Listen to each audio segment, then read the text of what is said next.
विजयनगर नामक एक गांव हुआ करता था। उस गांव में श्याम नाम का एक लकड़हारा हुआ करता था, जो अपनी पत्नी और दो बच्चों के साथ एक छोटे से घर में रहता था। शाम सुबह होते ही लकड़ियां काटने जंगल चला जाया करता था। फिर कटी हुई लकड़ियों को इकट्ठा करके उसको बाजार में बेच आया करता था, और उससे जो भी उसे पैसे मिलते उससे वह अपना और अपने बीवी बच्चों का पेट भरता था। ऐसे ही शाम रोज जंगल जाया करता और लकड़ियां काटकर उसे बाजार में बेच आया करता था।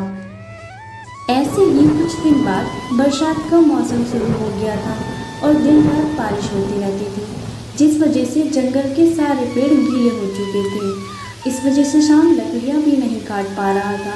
लकड़ियां ना काट पाने की वजह से शाम को 2 वक्त की रोटी के लिए भी पैसे नहीं मिल पा रहे थे। ऐसे ही एक दिन शाम और उसकी पत्नी दोनों मिलकर बातचीत कर रही थी। अगर ऐसे ही बारिश होती रही तो मैं लकड़ियाँ काटने कब जाऊँगा? अगर लकड़ियाँ नहीं काटूंगा तो पैसे कहाँ से आएंगे? और दूसरा कोई काम भी नहीं है हमारे पास जिससे कि पैसे आ सके। हे भगवान, ये बारिश कब बंद होगी? अब आपका ही सहारा है। आप एक काम कीजिए, आप बाजार में जाकर कोई दूसरा काम ढूंढिए, शायद कोई काम मिल जाए। वरना ये बारिश जब तक होती रहेगी लकड़ियाँ तो आप काट नहीं पाएंगे। हाँ, तुम ठीक कहती हो। मैं आज ही जाकर बाजार में कोई ना कोई काम तो ढूंढ ही लूँगा। ऐसे ही बारिश बंद हो जाने के बाद शाम काम की तलाश में बाजार में चला जाता है। साहब, अगर कोई मेरे लायक काम हो तो बता दीजिए, मैं आपके सारे काम कर दूंगा। अरे नहीं भाई, अभी हमें किसी को नहीं रखना यहाँ। हमारा तो खुद का धंधा भी मंदा चल रहा है। इस पर मैं तुम्हारी तनख्वाह कैसे निकालूंगा? आगे जाओ भैया, आगे। यहाँ कोई काम वाम नहीं है। शाम बाजार में काफ़ी दुकानदारों के पास जाता है और उनसे काम मांगता है, मगर कोई भी उसे काम नहीं देता है। निराश होकर वह घर वापस आ जाता है। क्या हुआ? आप तो काम की तलाश में गए थे ना, कोई काम मिला? नहीं, कोई काम नहीं मिला। कोई काम पर रखना ही नहीं चाहता। बारिश की वजह से सबका काम मंदा चल रहा है, इस वजह से कोई काम नहीं दे रहा है। आप चिंता मत कीजिए, कोई ना कोई रास्ता जरूर निकाल लेंगे हम। ऐसे ही कुछ दिन बीत जाते हैं। बारिश थी जो थमने का नाम ही नहीं ले रही थी। अब तो घर का सारा राशन भी खत्म हो गया था। एक रोटी बनाने के लिए भी आटा नहीं था। अब क्या करेंगे हम? सारा राशन खत्म हो गया है, घर में खाना बनाने के लिए कुछ नहीं बचा है। अब क्या खाएंगे हम और बच्चों को क्या खिलाएंगे? ठीक है, तुम चिंता मत करो, मैं जंगल जाता हूँ। अगर वहाँ से कुछ फल फूल मिल गए तो मैं खाने के लिए ले आऊँगा। ऐसे शाम जंगल की तरफ निकल जाता है और वहाँ से कुछ फल तोड़कर घर लेकर आता है। वह फल खाने ही वाले होते हैं, तभी दरवाजे पर से एक आवाज़ आती है। अरे बेटा, कोई है इस घर में? इस बूढ़े बाबा को कुछ खाने को दे दो। मैंने 3 दिन से कुछ नहीं खाया है। यह सुनकर शाम साधु को अंदर बुला लेता है। अरे साधु बाबा, आओ, अंदर आओ। आओ बैठो। भगवान तुम्हारा भला करे बेटा, तुमने मुझे यहाँ अपने घर में बिठाया। मुझे बहुत भूख लगी है, क्या तुम मुझे कुछ खाना खिला सकते हो? शाम के पास खाने के लिए कुछ नहीं था। अभी वह जंगल से कुछ फल तोड़कर लाया था, बस वही था उसके पास। वह साधु के पास फल लेकर आता है और साधु बाबा से कहता है, बाबा, खाने के लिए तो मेरे पास बस ये फल ही है जो मैं आपको दे सकता हूँ।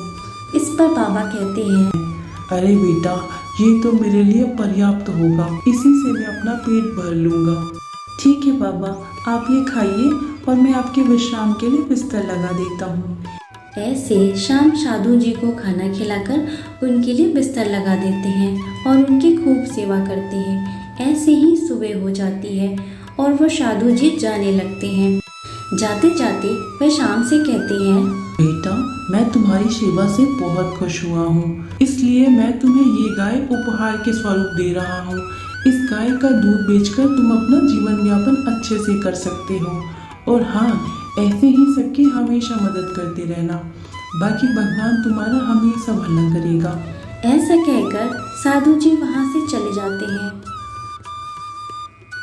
ये जरूर कोई महान आत्मा थे जो साधु के रूप में हमसे मिलने आए थे और उपहार उपहार स्वरूप हमें ये गाय दे गए।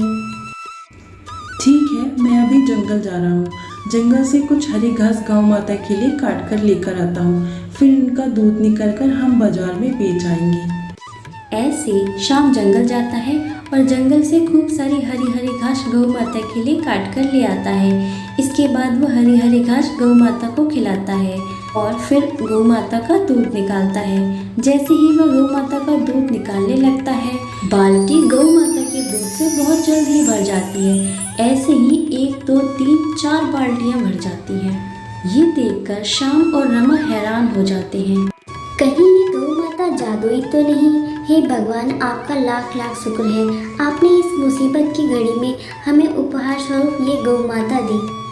ऐसे शाम बाजार में जाकर सारा दूध बेच आता है और आए हुए पैसों से वो राशन खरीद कर लाता है।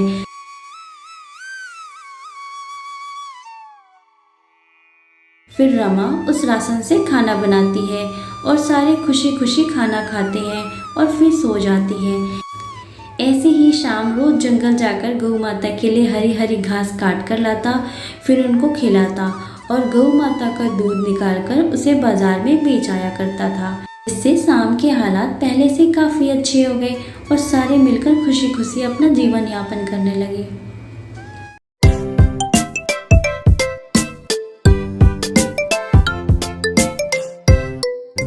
ऐसे ही और मज़ेदार कहानियाँ देखने के लिए हमारे चैनल कोमल टून्स को सब्सक्राइब करें।